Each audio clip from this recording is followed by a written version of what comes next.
Sabi mo nga sa katabi mo, dapat masaya ka lagi. Eto yung tanong, pwede ba yon? Talaga, pwede ba yun? Lagi tayong masaya? Natural, hindi. Hindi.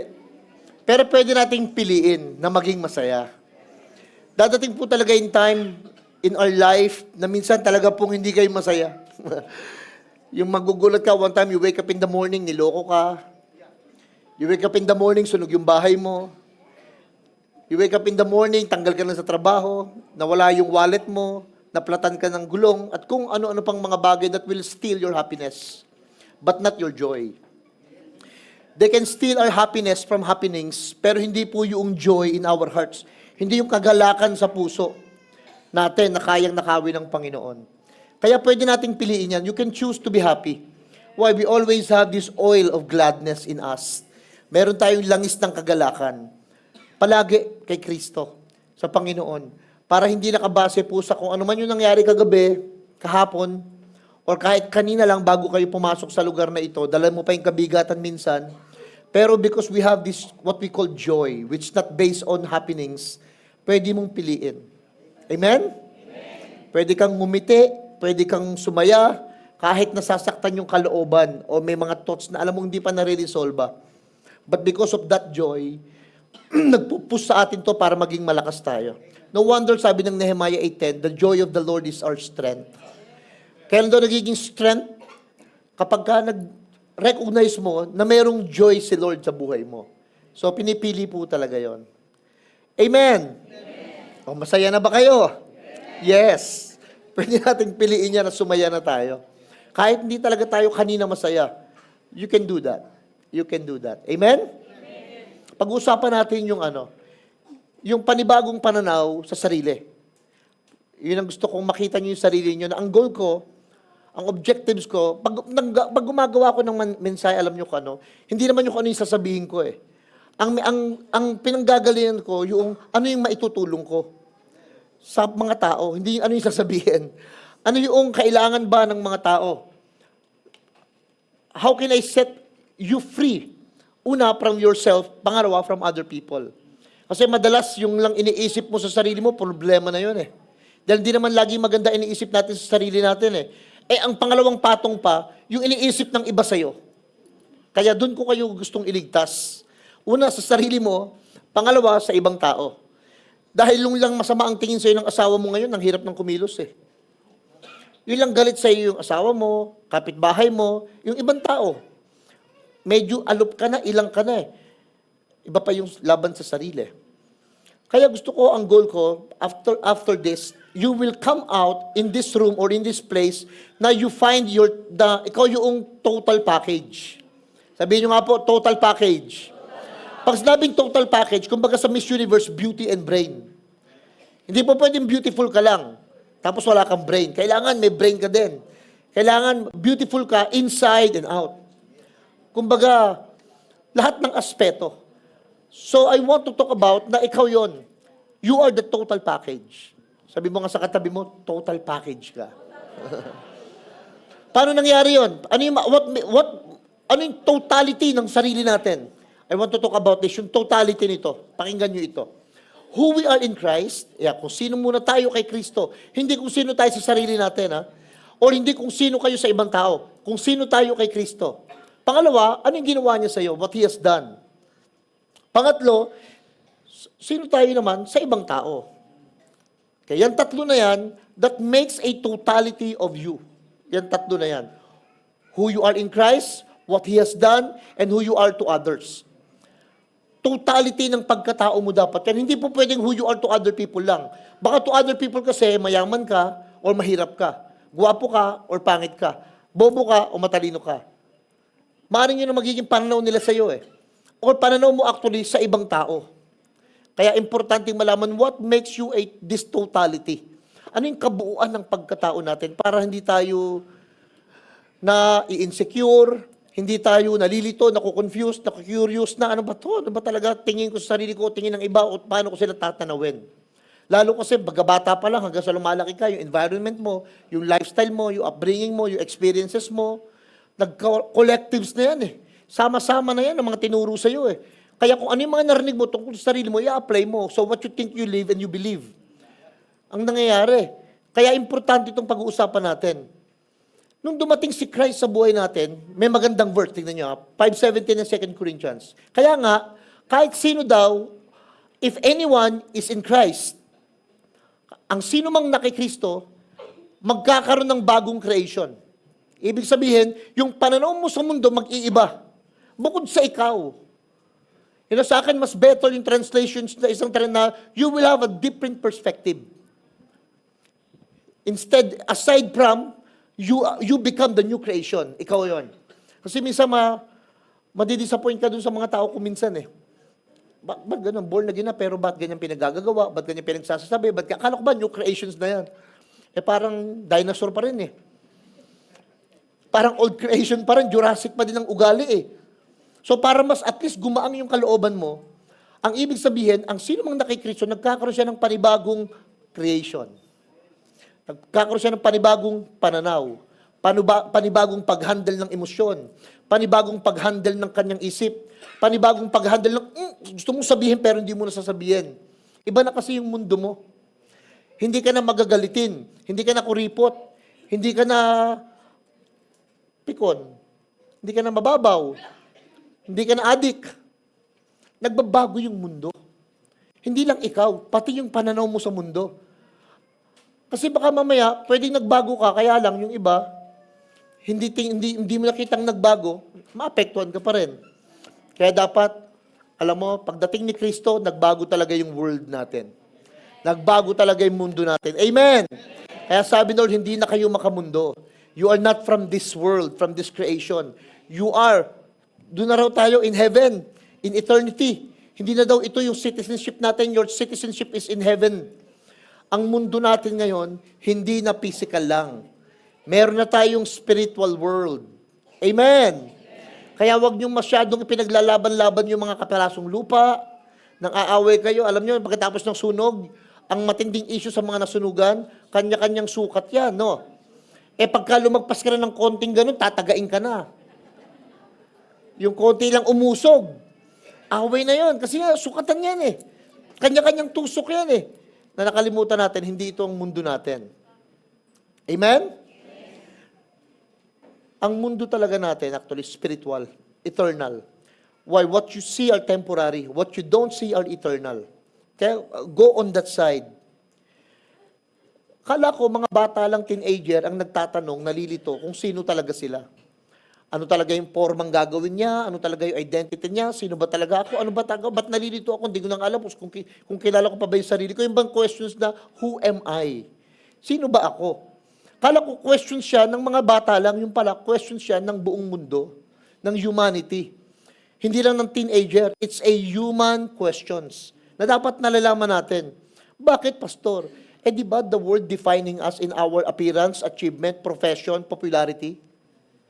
Di ba pagka nakita mong bumaba ng nakalang cruiser, nakabarong, tapos may mga bodyguard, nakasalamin pa yung mga bodyguard, naku, si congressman yan. No? Nakakaano niya, kailangan, ganito, medyo nag-iiba yung pananaw mo. Ngayon, pagka may nakita ka naman, na may lalaking gula-gulanit, walang panyapak, madumi, mabaho, iba rin yung tingin mo sa kanya. So, nakabase parang doon sa appearance, sa achievements, popularity, possessions, depende sa kung anong suot. Depende sa kung anong itsura. Doon ngayon nadidefine yung mga tao kadalasan.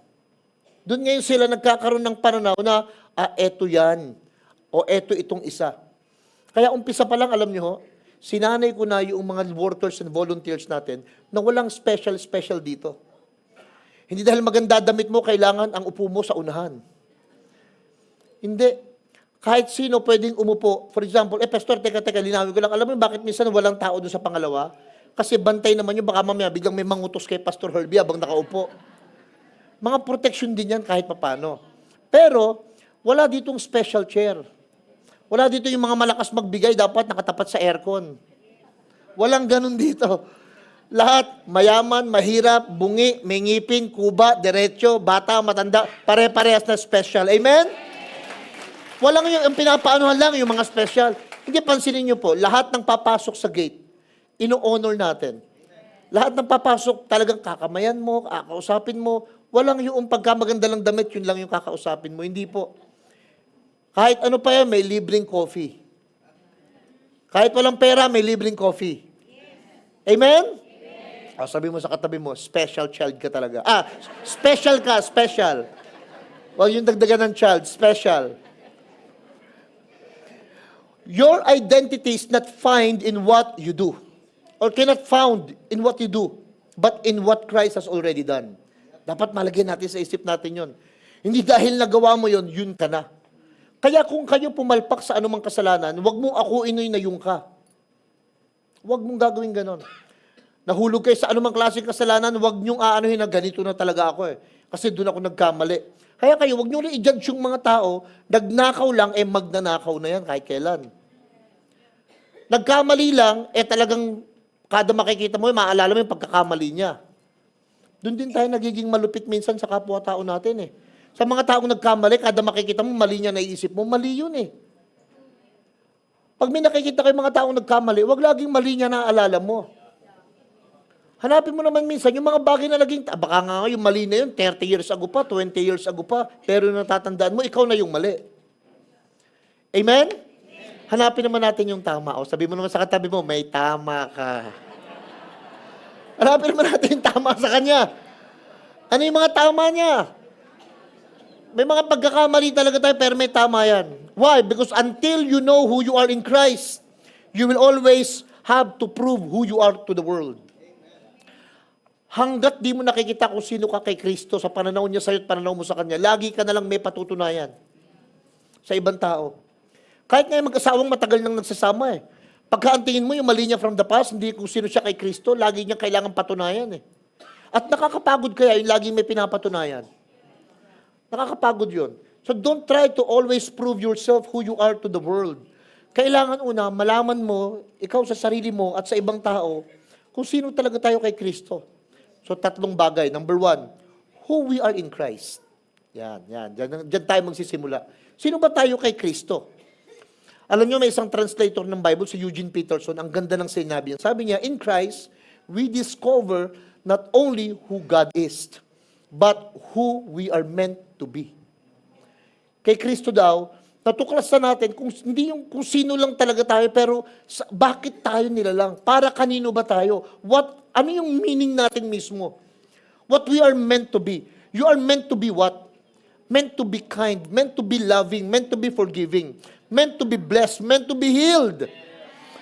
Talagang pag nakita mo kay Kristo, alam mo kung saan ka dapat pupunta, magiging direction mo. Kaya pagka magagalitin ka, matatampuhin ka, are you meant to be like that? Ganun ba si Kristo? May nabasa ba kayo si Kristo nagtampo na dahil lang halimbawa hindi siya nabigyan ng ganito? Hindi matampuhin si Christ eh. Lalong di siya sakitin. May nabalitaan ba kayo? At si Kristo ay high blood. Wala namang ganun eh. So dapat makuha natin yung identity natin. We are not meant to have blood pressure na mataas. We are not meant to be diabetic. We are not meant to be sick actually. You are meant to heal, to live, to be healthy. Paano natin malalaman yun? Kay Kristo kasi. Titignan niyo yung si Christ. Alam niyo, minsan may isang testimony in Singapore na may babae, ang findings niya, dahil o-operan siya, meron siyang lumps, may bukol siya sa breast. Buong araw, ang sinasabi ng kanyang asawa at pamilya, may bukol siya sa breast. Mami, kailangan ng mapacheck up yan para malaman kung benign o malignant. Kung cancerous ba yan. Kailangan matignan yung bukol sa suso mo. Sinasabi ng asawa niya at saka mga anak buong araw. Pero alam mo naman, buong araw ginagawa ng babae. Ang sinasabi niya, si Kristo walang lump sa breast.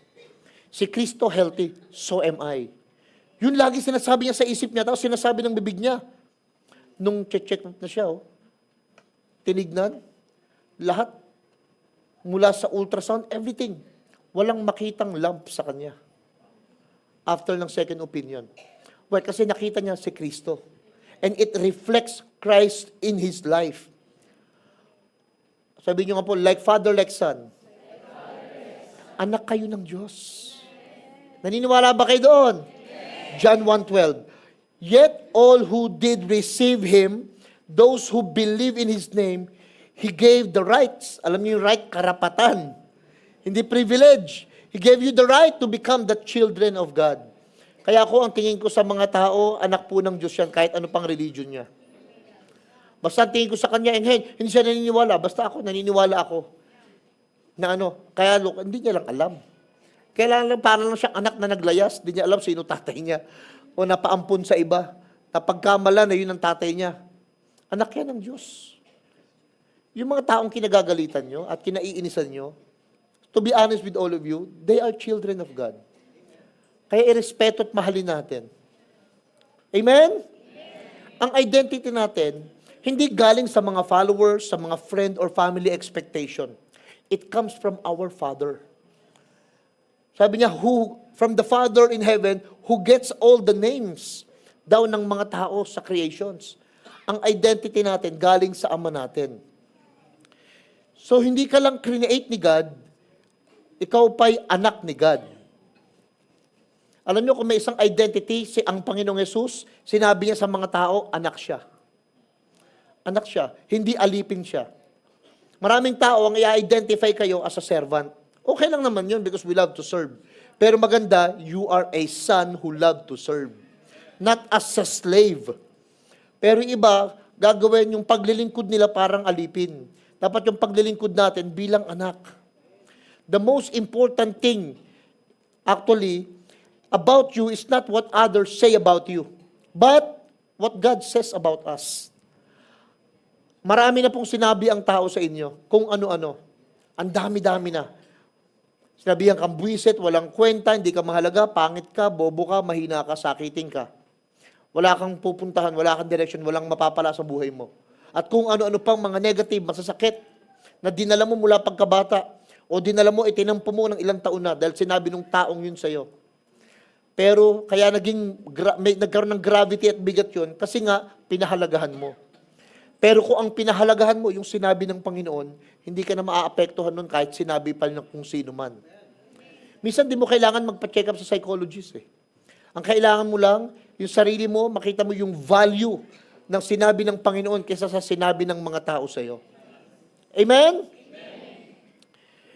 Dapat maintindihan natin, taas nga kamay ng walang pas, baby lang, na nasa tiyan.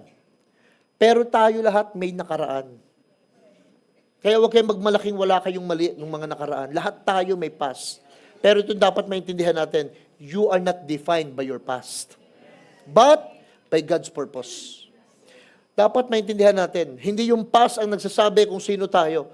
Dapat ang nagsasabi sa atin, may purpose ka sa Panginoon. Kung bakit nangyari yung mga mali, kahinaan, kapalpakan dati, may purpose yun para matuto ka ngayon.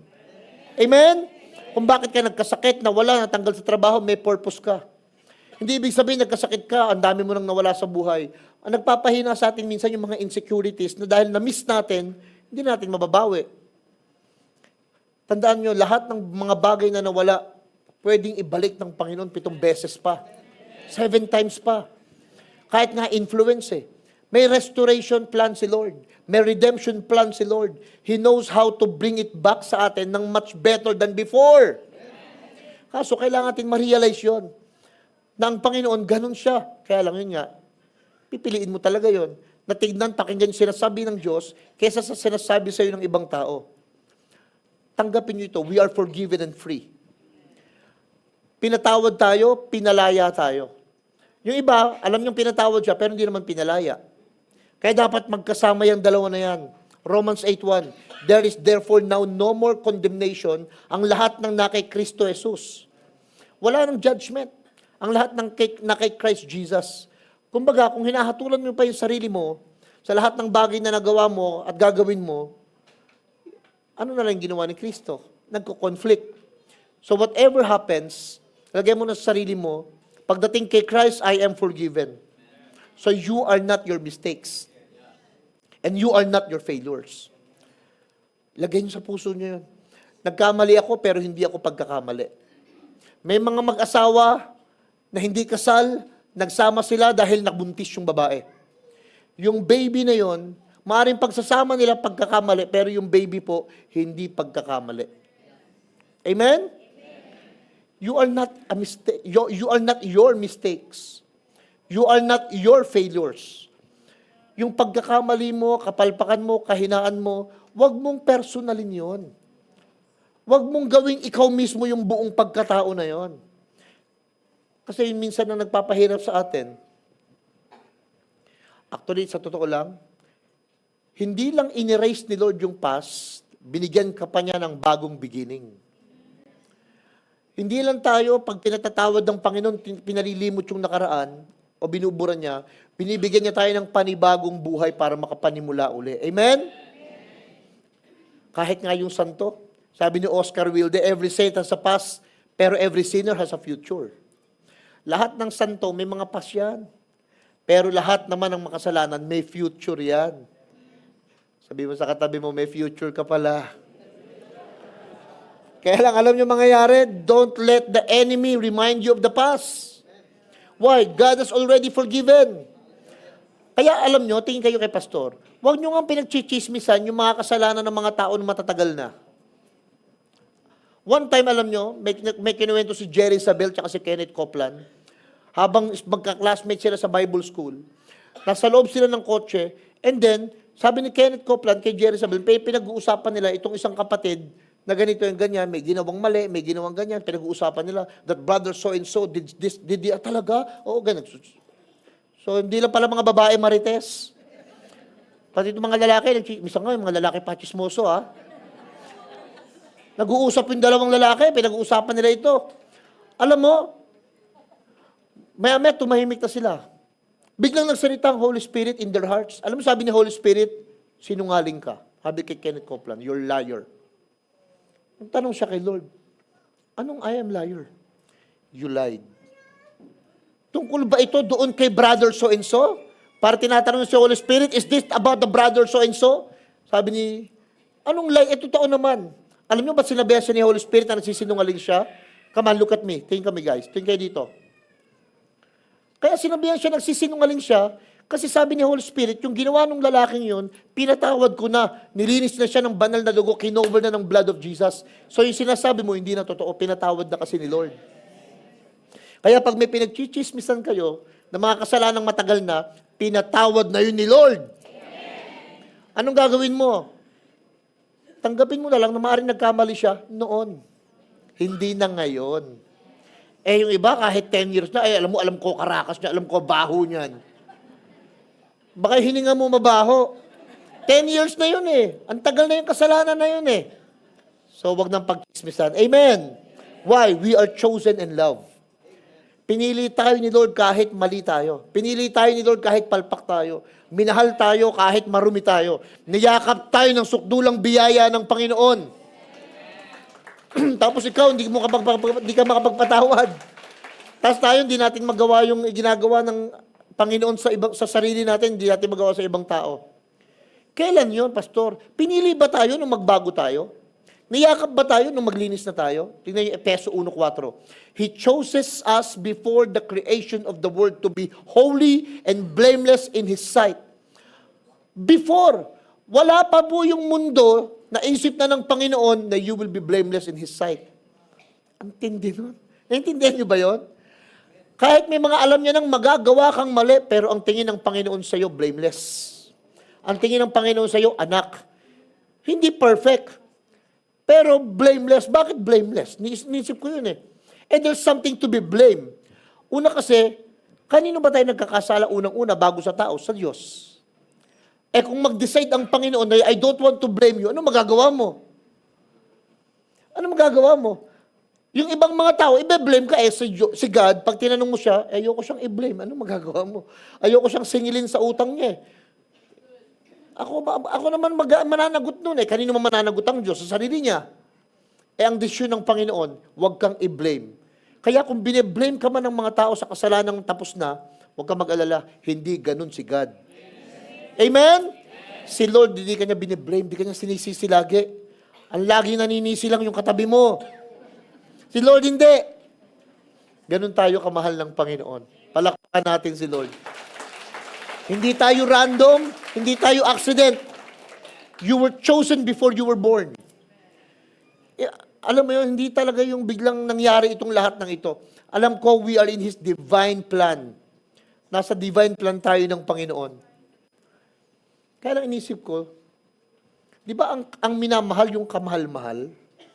Minsan ang mamahalin mo kasi kaya mo naman mahal yan dahil napakabait, may ginawang mabuti sa'yo. May isang book ako matagal ko na nabasa kay Max Lucado. Sabi niya, God doesn't love you because you are valuable. You are valuable because God loves you.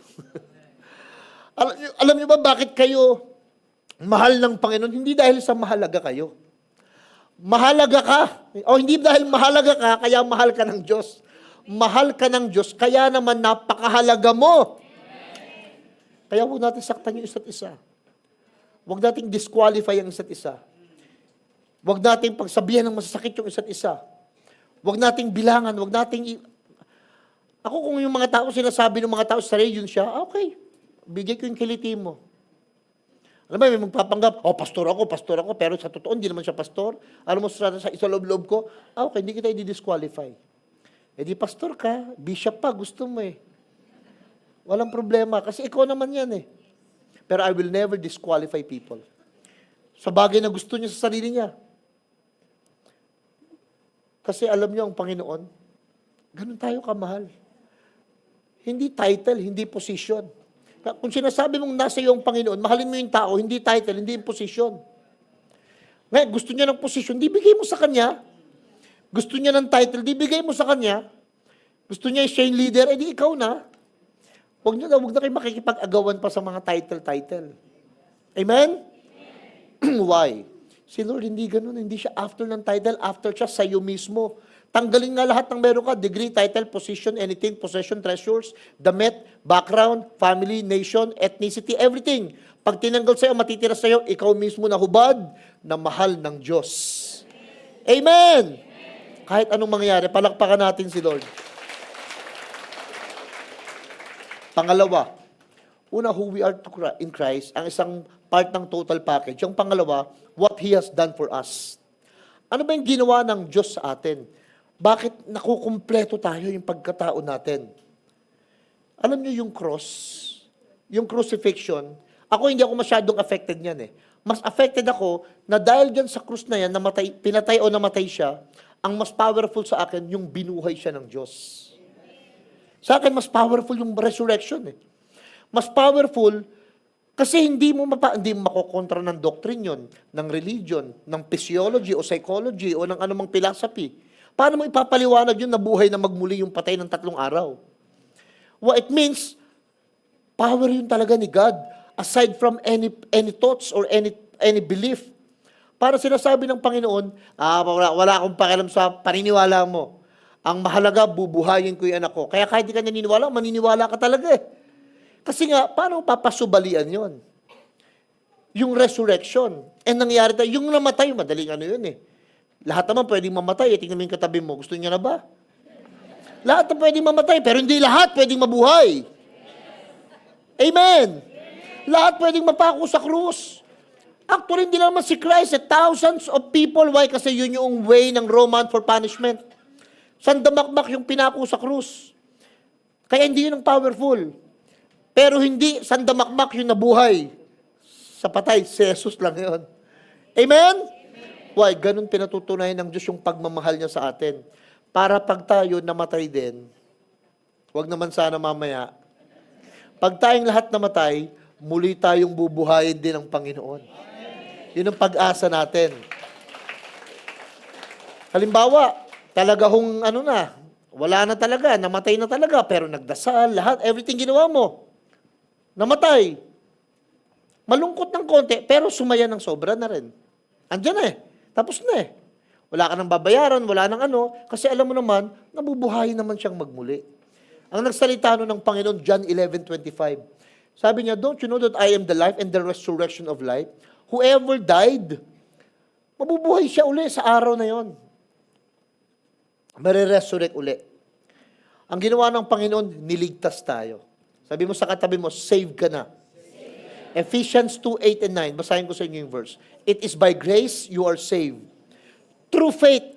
Ito maganda. Hindi sinabing it is the works of men. It is the gift of God. So yung salvation na ginawang pagdiligtas sa atin ng Diyos, sa lahat ng mga area ng buhay natin, ang ginawa ng Panginoon, may ginawa siya para maligtas tayo na regalo. So hindi yan through our efforts, or through our thoughts, or through our decision. Grace ni Lord, sa pamamagitan ng faith natin sa grace na yon, naligtas tayo, na-save tayo. So salvation is not achieved. Ano yon? Receive. Sabihin nyo nga po, receive. Nakakita na ba kayo ng lalaki na nalulunod? Yung gano'n ng gano'n. Alam nyo kung anong salvation? Eh di nalulunod. Hawak-hawak natin for example, yung salbabida. Ivan, nalulunod ka. Diyan ka na lang, nalulunod ka. Nalulunod ka. Lumilipad yan eh, nalulunod. Nalulunod, alam mo kung anong gagawin? Hindi yun pwedeng hindi, kailangan mag-aral ka muna. Na lumangoy, wala na siyang time para mag-aral lumangoy. Ano na lang kailangan niya sa akin? Salbabida. Ito yung regalo ko sa iyo, Ivan, nalulunod ka. I-save niya lang, kunin niya lang. Alam niyo, salvation, nalulunod kayo, eto si Kristo. Ano gagawin mo? Lord, teka, hindi pa ako ready. Wala kang choice doon, talagang kailangan mo kasi nalulunod ka na. Amen? Taas ang kamay ng nalulunod sa problema, wag na lang. Kung nalulunod kayo sa problema, eto si Kristo. Kung nalulunod kayo sa utang, eto si Kristo. Amen? Para mas maraming nalulunod sa utang. Dapat makita nyo si Christ as the answer. Why? It will set your mind free. True or false? Sagot kayo, true or false? Wala pa eh. Maniwala kayo, true or false? Sagutin nyo. Ito yung tanong. Dumating ba si Jesus para yung mga bad people maging good people? True or false? Mag-isip muna kayo. Dumating ba si Jesus para yung mga bad people gawing good people? Taas ang kamay ng true. Lahat. Taas ang kamay ng false. Taas ang kamay, kahit anong tanong ko, hindi magtataas. Actually, when Jesus came, hindi niya ginawang mabait yung mga salbahe. Ang ginawa niya, buhayin yung mga patay kay Kristo. Ang nagsalita nun, isang apologist na si Ravi Zacarias. Jesus did not come to make bad people good, but to make dead people alive. Dati mga patay tayo kay Kristo sa kasalanan. Dati mga patay tayo. Kahit buhay ka, pag nabubuhay ka sa kalayawan, para ka ding patay, sabi ni Paul. Dumating si Christ. Nabuhay ngayon yung pagkatao natin. Amen! Sabi mo sa katabi mo, hindi ka na zombie. Dati mga zombie pala tayo, living dead. Ngayon, mukha na lang. Hindi na tayo zombie. Binuhay tayo ng Panginoon. Ano yung grace? Sino makakasagot? Ano yung grace? Reward or gift? Tagalogin natin, ano ang grace? Regalo o gantimpala? Taas ang kamay ng gantimpala. Taas ang kamay ng regalo. O yun. At least, marami ang tama. Ang grace po, regalo. Hindi ano ba yung gantimpala? Pinagtatrabahuan mo eh. Pag may pinagtatrabahuan ka, bibigyan ka ng gantimpala kasi nga may ginawa kang mahirap. May ginawa, kaya pag nagtrabaho ka, may sweldo. So ang kaligtasan, hindi sweldo. Ang kaligtasan, regalo. Amen? Sabi mo sa katabi mo, mabait talaga ang Diyos. Alam nyo bakit? Sa dinami-dami ng bibigay sa atin, yung pinakamahirap pa na ina-achieve ng napakaraming religion. Para ma-save. Ang ginawa ni Lord, huwag niyong gayahin yung mga religion na yan. Sa kanila, ang daming gagawin para maligtas. Dami-dami mga pahirap, dami-dami mga kakabisaduhin, dami-dami mga pagluhod, mga penitensya, mga paghatak, mga pagbuhat, ang daming ganon. Kay Kristo, huwag niyong gawin yan. Ito yung regalo. Save ka na kahit hindi mo ginagawa at gagawin ang mga bagay na yon. Amen? Palakpakan natin si Lord. Ano ginawa niya? Ni-redeem tayo. Tinubos. He redeems us. Ganda nito. Tingnan niyo itong verse nito. Colossians 1:13 and 14. Ni-rescue daw tayo. Dati, nandun tayo sa dominion ng darkness. Nilipat tayo sa kaharian ng kanyang anak na minamahal. Ano pa nangyari? 14. Ayun na ba yun? He has rescued us from the dominion of darkness and brought us from the kingdom of His Son that He loves. Verse 13 yan eh. Anyway, sige, kung di nasama sa PowerPoint, ito yung word na redeem. Sabihin nyo nga, redeem. Yung redeem, ang ibig sabihin, brought us back. Nakapagsanla na ba kayo? Hindi nga, taas nga kami ng mga nagsanla na, ng kaluluwa. Hindi, ng alahas. Nagsanla na ba kayo ng alahas? Di ba, pag nagsanla kayo ng alahas, dati, di ba, may sikat na sikat, Papa's Pawn Shop. Kaya dati, pag may kailangan ka, nandiyan si Papa. Sinong Papa? Pawn Shop. Sanla ka kay Papa's Pawn Shop, for example, o Cebuana, o kay Tambunting, kung kanino man. Pagkasanla mo, sinanla mo ng 2,500, no, 2,500. Binigay sa'yo yung 2,500. Pagdating ng mga 3 months, nagkapera ka na. Nung magkapera ka, magkano mo tutubusin? 2,500 ba? Ay, hindi. Hindi 2,500 yun. Kasi mautak yung mga sanlaan eh. May tubo yun.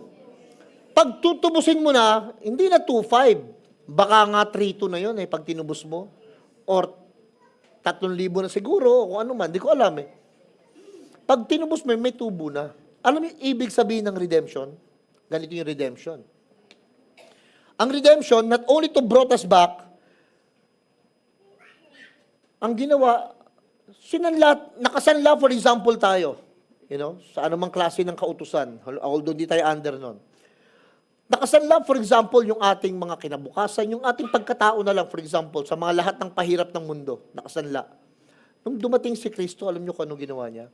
Nung tinubos ka niya, hindi lang niya binayaran yung napakalaking tubo. Baka over-exceeding payment, sobra-sobra yung binayad niyang tubo. Ang ginawa niya, alam nyo kung ano? Yung sinanla, ang ginawa, pinalitan ng bago. Tinubos na, pagkatapos kinuha niya yung luma, ito na yung bago mong kwintas. Na mas mahal pa ng grabe. Baka kung 2,500 niya, pag next time sinanla mo yun, 2.5 million na. Ang ginawa ng Panginoon sa atin, alam nyo kung hindi lang niya tayo binago, binigyan niya pa tayo ng pagkakataong makapagbago ng iba. Hindi niya lang kayo pinagpala, binigyan niya kayo ng pagkakataon mapagpala ang iba. Amen? Hindi niya lang pinagaang yung buhay natin. Ang gusto ni Lord, paggaanin mo yung buhay ng iba. Yun yung life with abundantly. Buhay na masagana. Yung hindi na lang ikaw, pati iba, iniisip mo na. Nabe-bless mo ng iba. Di ba yun yung sagana? Yun ang dapat maisip natin eh. The value of something is seen in the price paid for it. Sino sa inyo ang may cellphone na iPhone 15, 16? Wala? Ako na lang. Meron ako iPhone 15 Pro. Ay, 16 Pro pala, 16 Pro. Kanyo hahagis to. Mel, hahagis ko to ha? Ano ko, bali? Hindi ko hahagis to. O, sino sa inyo may 3210? Ayan, mahahagis mo yan eh. Kasi nga walang value. So, ibig sabihin nyo ganito, yung pag-take care mo sa isang bagay, depende sa value niya. Tama po ba? O, tingnan nyo.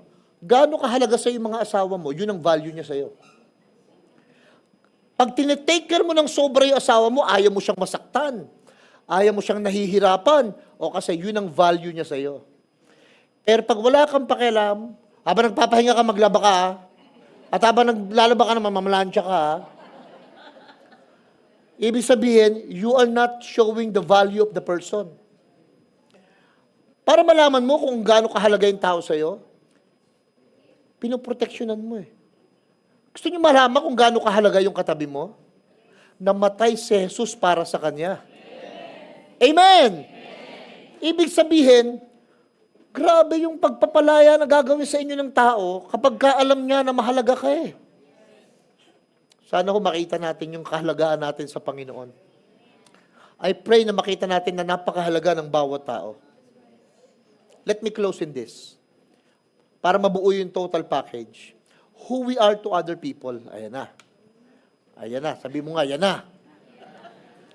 Sino tayo sa ibang tao? Mahalaga din kasi yan. Alam niyo kung bakit? You may be the only Bible some people will ever read. Maaring kayo yung mga Biblia ang binabasa ng mga tao. Yung buhay natin. Paano ka magsungit? Okay lang bang masungit minsan? Yes, minsan. Okay lang. Kaya lang, di lang pwedeng laging masungit. Okay lang ba minsan magalit? Yes. Kahit nga si Jesus, nagtumba pa ng mga lamesa eh. Pero hindi pa pwedeng lagi kang galit. Okay lang bang nagtatampo minsan? Yes. Ako nga nagtatampo din eh. Pero wag naman lang lagi konting tampururot. Konting kibot, laging tampo. Wag palagi. Kasi mahalaga din kasi paano tayo tinitignan ng mga tao. Sabi ni Jesus, we are the light and the salt. Alam niyo yung liwanag? Ang liwanag, hindi makikipagtalo sa dilim. Subukan niyo po pagka may kwartong madilim o sa kuweba, sindihan niyo yung sulo. Hindi makikipagtalo yung dilim sa sulo. Basta magliliwanag na lang siya. Ang light, hindi mahilig makipagtalo. Basta maging mabait ka lang, kusa siyang makikita ng mga tao. Ang light, hindi yan mahilig makipagdebate, makipag-argue. Ang gagawin ng light, makikipag-love. Nawiwin niya na yung arguments. Ang asin, hindi nagdidemand dyan ng attention para umalat. Basta maalat na yung asin eh. Ilagay mo siya sa isang matabang, maaapektuhan niya yung nandun. Ilagay mo siya sa isang sabaw, maaapektuhan niya. Alam niyo ba, natuklasan ko, pag pala yung sinigang o adobo nyo, nadamihan kayo ng napaalat nyo. Anong paraan para mapatabang uli? Ano po? Tubig. Magmumukhang sinigang na yung adobo mo. Binusa mo ng tubig. Alam nyo, subukan nyo. Ayan, isa. Lagay na asukal, di meron ka na ngayong minatamis na manok. Naging dessert ngayon yung mo. Wala na. Bumili ka na lang bagong manok, yung suka. Pag nasobra mo na, hindi mo na may Pag naparamihan mo na sabaw, hindi na adobo yun iba na lasa nun Nakasukalan mo, nag-iiba na Alam niyo asin, ang hirap baguhin. Pag ang Kristiyano talagang asin yan, kahit may tao o wala, talagang Kristiyano yan. Di mo kayang baguhin ng tubig sa palibot niya, ng mga tao sa paligid niya, ng mga kalagayan ng sitwasyon sa paligid niya. Yan na yan Kaya dapat maintindihan natin, ambassador tayo ni Kristo. Nire-represent natin si Christ to other people. 2 Corinthians 5:20, we are Christ's ambassador, as though God were making His appeal through us. Grabe, pag merong gustong sabihin ng Panginoon, sabihin ng Panginoon, ambassador, come here. Gusto kong sabihin sa mga tao na mahal ko sila, ikaw ang magsasabi nun. Pero gusto ko yakapin sila, ikaw ang gagawa nun. Gusto kong i-bless sila, ikaw ang gagawa nun. Inuutusan yung ambassador, gusto kong maramdaman nila na pinatawad ko sila, ikaw gagawa nun. Gusto kong maramdaman nila na inuunawa ko sila, ikaw ang gagawa nun. Ambassador tayo, nire-represent natin si Christ. Hindi sa talking ng gospel. Nire-represent natin siya by becoming the gospel. Pinatawad natin sila kasi gusto natin ipakita na mapagpatawad ang Diyos Nagiging mabait tayo sa kanila kasi gusto natin ipakita na mabait ang Diyos. Nagiging maunawain tayo sa kanila kasi gusto natin ipakita sa kanila na maunawain ang Diyos, na iintindihan sila. Pero pag di natin mapakita yun, di nila maintindihan ang Diyos. Kaya who we are to other people is very important. You carry the presence of God inside. Walk like you're on a mission because that is who you are. Pag lumalakad tayo, alam niyo, ang presence hindi tumutumba-tumba. Di ba? Pagka, grabe yung presence, nakakaiyak, nakakakilabot. anointed yung preacher. Nung hinawakan ako, tumutumba ako. Pag nabukulang ka pa, bahala ka. Ang presence of God, daman-dama yung love sa'yo. Daman-dama yung generosity sa'yo. Daman-dama yung kindness sa'yo. Yun yung presence ni God. Yun kasi si God eh. Yun kasi si God eh. Si God ba tumbahin? Konting kibo, tumutumba si God. Si God ba iyakin?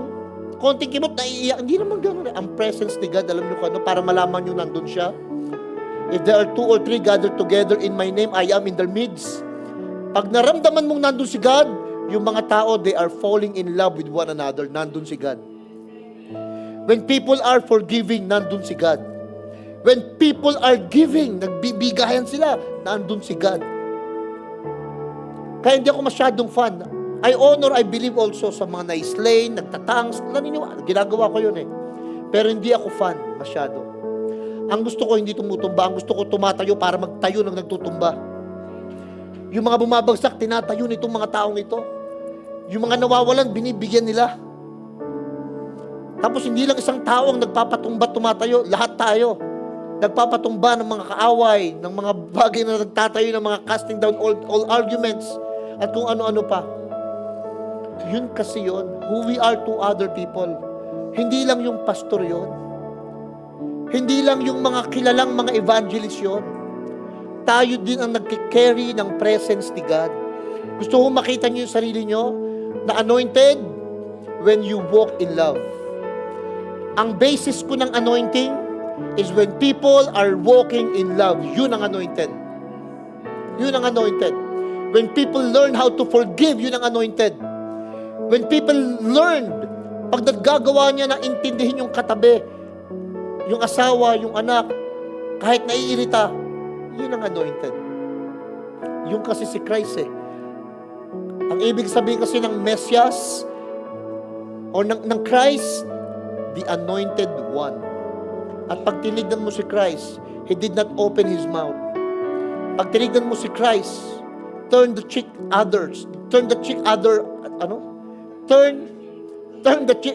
around the other cheek. Kailangan maging careful ka. Baka masabi ko, love one another, pero nagkabaliktad, love another one. Kailangan maayos pa lahat ng diction eh. But the truth is, si Christ, napakamapagmahal. Amen? Gusto ko maging servants of love. Gusto ko maging alipin ng pag-ibig. Gusto niyo ba yon? Hindi ng takot. We are servants of love. Love is the badge that the Christian wears. Sabi ni Charles Spurgeon. Kung meron tayong mga ID, mga tsapa, na pinapakita sa demonyo, ito yung tsapa ko. Alam niyo kung ano yun? Love. Para humihinto yung mga atake, meron tayong tsapa. And that is love. You are complete in Christ. Kompleto po tayo. Kaya huwag kayong ma-insecure. Huwag kayong panghihinaan ng loob. Huwag kayong mawawala ng pag-asa. Amen? Tayo tayong lahat.